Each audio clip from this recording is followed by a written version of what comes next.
This video, I'm going to share with you 3 deep ideas that will raise your vibration and transform your life once they begin to really absorb, and they're ideas that changed my whole entire life. So I'm going to share that with you in this video. Welcome back to another video. My name is Aaron and I help people expand their consciousness. Now in this video, I'm going to be sharing with you that of understanding these 3 deep ideas that can change your life, transform your vibration, and help you see things from a new point of view. When we go around living in this dream, believing that we are this 3D physical body, that this is all that we are, and we identify so much with it because we grow up identifying with our body. We grow up identifying with the senses, with what we can taste, touch, smell, hear, and what we can see. These are things that we grow up believing that is a part of us. Then what happens is we may compare ourselves and believe that we're not good enough. We may have certain things that happen, and when these things happen, we give it certain meanings, and then those meanings remain on autopilot most of our life. If somebody bullied you when you were a kid, you may go around your whole entire life having certain people bully you because there's a certain type of meaning that says that this is what I'm worthy of, this is who I am. And when we talk about transformation, it's about understanding identification. I would say one of the most powerful ideas I've ever come to understand is identification and disidentification. So it's identifying with the ego, which is what we learn how to do growing up, and then learning how to disidentify with everything we thought we were. To disidentify with our past of what happened, thinking that that's what makes us who we are now. Disidentifying with the things that other people think about us, knowing that we don't have to internalize it. You see, when we disidentify, we then start to see that a lot of it it's all an illusion anyways. The self-concept of who we think we are is self-projected, but we are eternal spiritual beings dreaming that we are these 3D physical avatar bodies. This is what quantum physics shows. This is what when you start doing meditation, you begin to tap into, because you see that you can observe your thoughts, you see that you can observe the reactions, and then you see that if you observe it, you are no longer that which you thought you were your whole entire life. Because you then put it into like this neutral state. Now, the 3 concepts I'll be sharing with you today are all through, each idea in of itself can help you to transform to a higher level of consciousness and to understand more of who you are. And the one I just shared with identification, that in of itself is a transformation. Because when you learn how to disidentify with your thoughts, disidentify with the content of what's happening in reality, it doesn't have so much power over you. That's when transformation can really begin to happen.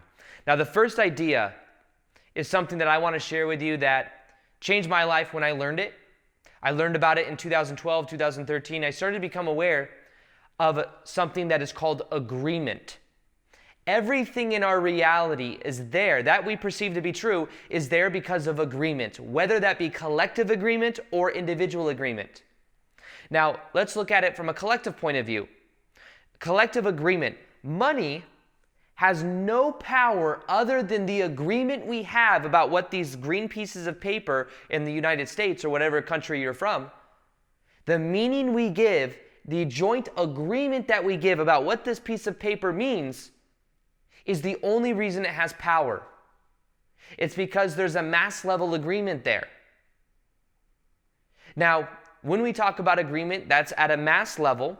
We have agreed at certain levels to have the certain political system that we have in place. We've agreed to it as a collective consciousness. We've agreed that in this reality we're going to play out certain situations. We agreed to this at a collective level. And then at an individual level, things only affect us if at a certain level we agree and identify with what someone says about us. So when we were younger, if something happened to us, for example, somebody called us a name and we started to identify with that, the only way that could really have power over us is if at a certain level we agreed that could have power over us. We agreed that were true. And then we internalize it and that becomes a part of who we are. Now, we've also agreed to many things that our parents may have agreed to. Our parents may have had many beliefs about the way money looks or the way money works in reality. They may have had beliefs about how relationships should work. They may have had many different types of beliefs. And a lot of times what happens is we, growing up, absorb their beliefs or their agreements, and then we live out those agreements over and over and over again. But you see, by becoming aware of the agreements you've currently made, which at a certain level is the beliefs, you can then transform your life. But those beliefs are only having power over you if you agree that that is true. If you agree that that is a truth about reality, that money doesn't grow on trees, or that people can treat you a certain way. You see, it's all based on agreement. All reality is based on agreement. We agree to certain things. And because we agree to it, whether it's individually or collectively, that then becomes reality. If somebody came up to you and said, I hate that orange shirt you're wearing, Aaron, it's so ugly. If I didn't agree that I was even wearing an orange shirt, then I wouldn't be affected. Now, if somebody came up to me and said, Aaron, your green shirt is ugly, I may not agree that it's an ugly shirt, even though they're right, it is green. You see what I mean? I can choose what I agree with. And most people's agreements are completely on autopilot. They agree with what other people tell them. They agree and they just assume whatever they're told is truth. The true part of reality is understanding that we can move into more of experiencing reality for ourselves. When you I look at someone like Sadhguru, who's an enlightened guru from India, one of the most popular enlightened people in the world. He's got over 3 million YouTube subscribers, and he puts out a lot of videos, or his company does, or whatever you call it. And one thing I've heard him say a lot about enlightenment is when he goes into the present moment, when he's trying something, he acts as if he's doing it for the first time. He experiences it fresh, without the past. And he experiences it from a fresh point of view, which means there's no agreements about what has to happen. There's no certain expectation. It's just he is so present, so fully in the moment. And he's void of any agreements of the way people think he should be, has to be, or any of those things. He's living in his own state of presence. So when it comes to this first idea that can raise your vibration, it's understanding that anything of the lower vibrations, whether that's shame, fear, guilt, I'll go ahead and put the chart right here, shame, fear, guilt, anger, neutrality, any of these lower vibrational emotions under neutrality is there because at a certain point of our past, we agreed to something that happened to us. We agreed to a certain meaning, and therefore we continue to live those experiences over and over and over again. You see, but when we see those agreements as something that we agree to, we're taking responsibility for it because we're saying, yes, maybe a parent gave it to you, but you still at some level agreed that that's the way reality works. That's when you can gain your power back, because you have to take responsibility for it. Even if you realize that you made that level, you agreed to it unconsciously or at such a young age that how could you have known? The key is taking responsibility for it and realizing that it is an outdated agreement. You may have had an old agreement that you weren't worthy, that you are awkward, that you are shy, whatever it is. You can let go of these labels. You can disidentify and understand that the more you let go and you become aware of these agreements is the more your life begins to change. So this is a powerful transformation when you become aware of it, because then you look around, you see everything, and it starts to become, reality becomes more fun and flexible, because then you're like, what can I not agree with anymore that I don't prefer to agree with? We just agree to certain things, and therefore that becomes our reality. Now the second idea is also a very powerful idea that changed my life. It has to do with understanding permission. Giving yourself permission to be yourself and giving yourself permission to be the way that you prefer. Now, I became aware of this as I realized that me doing what I do full time, the most powerful thing wasn't just me making daily YouTube videos, because it allowed me to grow as far as like the channel growth to where I could quit my full-time job. It's because it changed my identity. And then as I had changed my identity, I then started to give myself more permission to just be myself. It's like I started to make videos and I was kind of like meager to put out videos like, will people like what I say? Will people like what I say? And then I just kept doing it. I was like, well, I'll just keep putting it out. I'll just keep putting it out. And then eventually it started to grow. And then eventually I was just like, you know what? I'm just going to give myself permission to express myself. I'm just going to give my permission to be this way. And by giving myself permission, I started to feel so expansive. And that's when things really took off. But another thing that changed it is what I did is I wired in a new identity and just gave myself permission to be that identity before that even was my outer reflection. So it was like I said to myself, what if I acted as a full-time YouTuber before I am a full-time YouTuber? So that's what I did. I made videos every single day, even when I had a full-time job. I gave myself permission, and by giving yourself permission, you then start to embody that energy. There was a movie I used to watch, or not used to watch, but it is a movie I've seen a couple times. It's a documentary. It's called Kumari. It's about a guy that pretends to be an enlightened guru, and he goes to Arizona. And he has all these people that follow him, and he's really some guy from New York who went to college and found out that he believed that a lot of these gurus, the only thing that really resonated with him is when these gurus told other people the power's within you, the power's within you, rather than people giving their power away to gurus or these figures. So what he did is he made himself look, he grew out his hair, grew out a long beard, he looked and he sounded like an actual guru guy from India. So then what he does is he gets all these followers, and at the end, they all fall in love with him, they think he's amazing. He starts to actually embody a very high vibrational energy, you can see it. He even talks about it as he's acting as if in a way. And what happens is that then these people's lives start to transform, and all he's doing is telling them the power's within you, the power's within you. This is an illusion. He tells them the whole time, this is an illusion, this is an illusion. And literally it's an illusion because at the end of the movie, he reveals to them, I'm just some guy from New York. I'm 30, whatever years old, however old he is, and this has all been just to show you that the power's within yourself. And most of them were really excited for that. Some of them weren't so happy because they felt like they were misled or whatever. But the idea is that the power's within them. But by him giving himself permission to be that way, he started to take on a completely new energy field. So for me, what that made me aware of is that there's these different frequencies, these different ways that we are in reality. And when we start to embody, he started to embody like a divine essence. And as he embodied that divine essence, it was like these people just were starting to find healing within themselves. You see, but here's the truth. That all is an illusion anyways. This whole reality that we think to be so real and is so solid is actually much more flexible than we know. And the more we focus on how flexible it can be is the more flexible it becomes. But when will you give yourself permission to be your real self? You see, some people think that they can only give themselves permission to be themselves when they're drinking.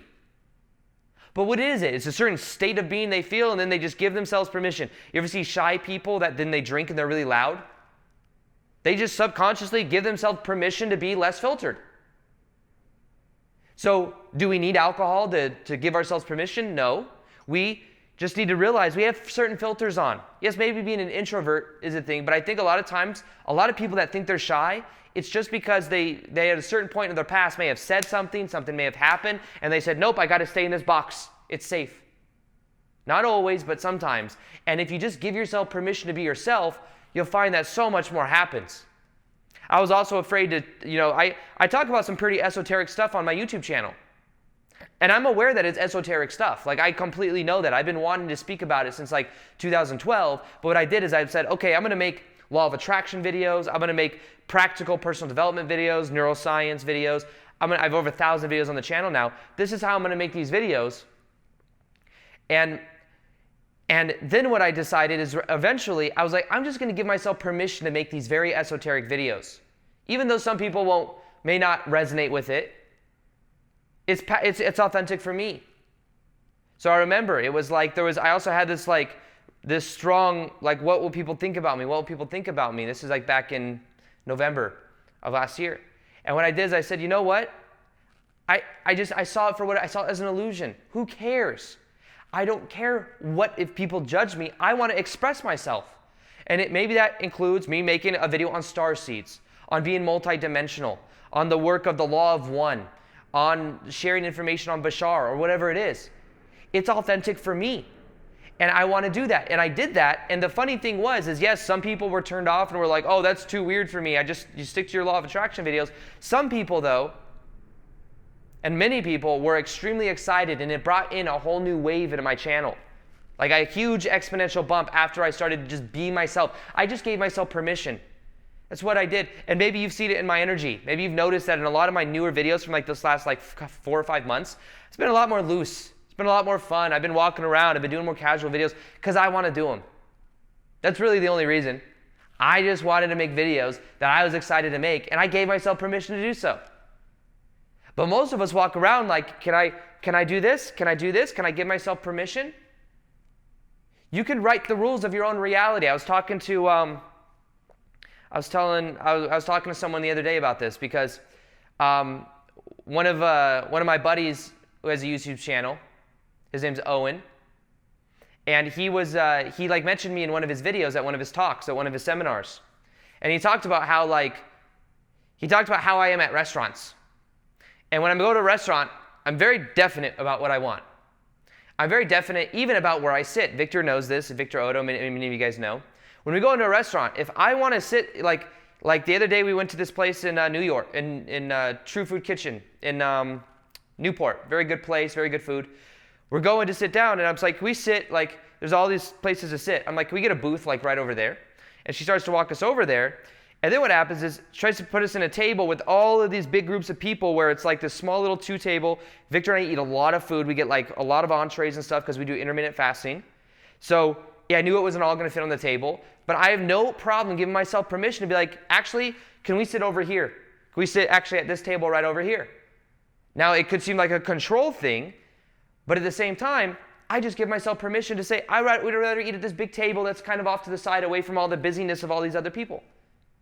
So whatever perception we have of it, the idea is we can agree and we can give ourselves permission to state and express what we want.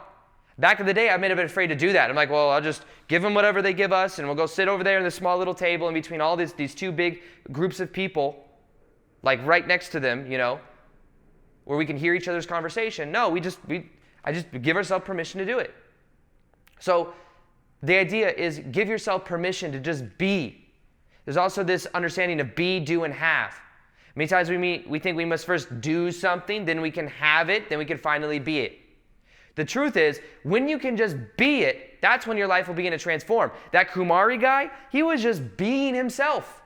He was just, not even himself, he was just being in a high vibe. He was just being this character he was playing, which I guess you could say wasn't himself, but then he began to embody it, and he began to literally become it. He started to feel differently, and these people started to feel this off of him, and all of this stuff. Just be. If you go straight to being, your life changes. If I said to myself, first I must do daily videos, then I can eventually have more and more of a following, and then eventually I can be a full-time YouTuber. I said, no, I'm just going to be a full-time YouTuber. What would a full-time YouTuber do? But I'm going to be that. I'm going to see it as the difference is being includes a level of presence. I want to say it includes a part of identity, but not even really, because being, that's then you're emphasizing some ego. You're just being. You're just being free. You're just open. You're loose. When I do these videos, I'm just being. I'm allowing this information to flow through. A lot of people say, Aaron, where do you get your videos? Where do you get your video topics, and where do you get all this information? I just write down a title, and I get into a flow state, and the information comes through. So, yes, I've read some books in the past, and yes, I do research, but a lot of it is just information coming through. I wouldn't be able to make daily videos for 3 years in a row if it weren't for me getting open to this flow state. The power's in the flow state. Now, the third thing that I want to share with you that I think can change your life is understanding what I call the shift within. Every single thing on the outside is a reflection of the inside, and it's showing you something about yourself. Even the stuff that you don't want to look at. It's showing you something about yourself, whether it's you learning how to let go a little bit more, whether it's you healing your vision for something. You see, this is when I started learning about Ho'oponopono, which many of you may have heard. One of the most powerful meditations I've made recently is just an easy one that you can listen to in the background and think of it, say it over and over again. It'll change your energetic field. Ho'oponopono has to do with understanding that you say these 4 words. You say, I'm sorry, please forgive me, thank you, I love you. What you're sorry for is you're sorry for any tainted vision that you have of someone else. So for example, this is a process for healing. Anytime, this is what Dr. Len realized from in Hawaii about this process. What he did is, this is a scientific study, there were 50 people that were in a mental ward. What he did is he healed his vision of them. He looked over their cases, never actually even met them. He did Ho'oponopono and they all healed. Think about that. He never even talked to them, which then poses the question, what is reality? Because he healed his vision of them and then they healed in our joint reality that we're in. What if the problem you have with your parents or with other family members or with friends, what if all of those problems were simply because you believed there was a problem there and because you were resisting them just being how they are? What if what you think inside is what you think on the outside? So for example, you may have had a certain level of past with someone in your family that's negative. So you tell yourself a story that this person is negative, and then that person continues to act out that expectation every time you're around them. But what if instead you healed your vision of them? So when you say, I'm sorry, please forgive me, thank you, I love you, I'm sorry for the vision that you aren't whole and complete. I'm sorry for the vision of how you are. Please forgive me for thinking of you that way. Thank you, I love you. You see, everything on the outside is a reflection of the inside. It's just about trusting and going within to see, what can I heal within myself? Because if I heal within myself, I know that then my outer reality will change. If you are having problems with someone in your life, realize the resistance and the way that you are internally thinking about them on the outside, the way you internally think about them on the inside, may be what causes the resistance of different things to happen that reflect that back to you. But if instead you heal within your vision of them, you may find that then on the outside, that begins to change. I've done this in my own life, and it does work. And I'm still working through it now, to be honest with you. There's certain people in my family, there's certain people that I know that I'm still working on this. I'm using Ho'oponopono, but it does work. I've seen amazing things happen. Some of the things that have happened are things I never thought would happen in my life, that I would see in certain other people. But I dropped a story. I started to see them as whole and complete. I started to think about them differently. And then in my reality, they changed. So everything on the outside is just a reflection of the inside. You see, when you absorb this idea, you then start to say to yourself, how can I heal my vision of something else? Then this gets into a very deep level of reality. I'll tell you that right now. Because then you see that all the negative things in our life that we don't want to take responsibility for, we must take responsibility for to really change it. Because if it's out there, it means at some level, us perceiving of it is in here. Even if it's just for us to heal our vision of it, of seeing it less than whole and complete. Many people might see the president in a certain way. But at the same time, by emphasizing that, what we would be saying, I'm sorry, please forgive me, is I'm sorry for seeing you less than the divine being that you are. Please forgive me for doing that. And as ridiculous as this may sound to a lot of people, when we realize that we are all connected, that's when healing begins to start. And the more that we hold an emotional charges to someone not being that way, is in our reality, that person will appear to be that way. I believe that at a certain level, if we were to do a mass level of Ho'oponopono on different people in reality, it may have a very, very powerful effect, because then we're literally going to be shifting our reality. But it's the shift within that counts. So these are the 3 ideas that I think can change our whole entire life when we begin to absorb into it. Realize the first thing, everything in reality is based on agreement. You can let go of your old agreements. That will transform your life. Secondly, give yourself permission to be the way you want to be. You don't need alcohol. You can just be yourself. Be free. Have fun. And then thirdly, shift within. Realize that everything on the outside is a reflection of on the inside. So when you heal on the inside, everything on the outside begins to change anyways. So like I said, one of the most powerful meditations I have is that on Ho'oponopono. Listen to that for 21 days. It will change your energetic field and it'll change your life. Read the comments to see what's possible. I'll put it in the top of the description box. Also, if you haven't yet, hit the notification bell so you can see the daily videos. I have a lot more cool stuff coming, more different series coming out, and the only way you see those videos is if you hit the notification bell. It's the way YouTube does it now. Other than that, I hope you enjoyed this video. Feel free to like it if you liked it. And as always, I'll see you in the next video. Peace, much love, and namaste.